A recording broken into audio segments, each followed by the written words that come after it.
Sveiki, esu advokatė Giedrė Kačinskienė iš APB strategų. Atsakysiu į klausimą, ką daryti rangovui, kokie jo veiksmai atsiradus papildomų darbų atlikimo poreikiui. Tai pirmiausia, kas yra laikoma papildomais darbais. Papildomi darbai tai tokie darbai, kurių rangovas negalėjo ir neturėjo įsivertinti, sudarydamas rangos sutartį. Atvejai, kuriems esant paprastai atsiranda papildomų darbų poreikis. Tai tokios situacijos, kai vykdant rangos sutartį, paaiškėja, kad techninėje dokumentacijoje yra klaidų, jas reikia keisti, o dėl pakeitimų automatiškai atsiranda papildomų darbų atlikimo poreikis. Arba, pavyzdžiui, tokios situacijos, kai užsakovas pageidauja keisti projektą, arba užsakovas vykdant sutartį pageidauja pakeisti fasado spalvą, pakeisti kažkokias tai rangovo nusimatytas naudoti medžiagas ir panašiai.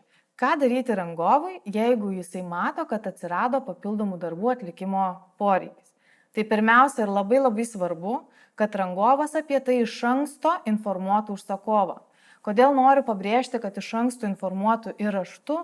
Todėl, kad labai praktikoje susidurėme su daug situacijų, kada šalis, tai yra rangovas ir užsakovas, žodžiu susitarė, kad atliksim papildomus darbus, atsiskaitysim už papildomus darbus, rangovas pradeda juos daryti, tačiau taip ir nesudaro papildomo susitarimo, o pagal teismų praktiką, jeigu nėra papildomo susitarimo dėl papildomų darbų, laikoma, kad rangovas juos atliko savo sąskaitą.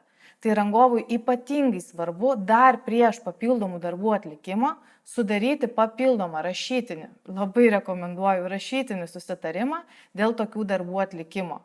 Taip pat sudarius papildomą susitarimą dėl papildomų darbų, svarbu numatyti ne tik tokių darbų kainą, tačiau nepamiršti numatyti ir tokių papildomų darbų atlikimo terminų.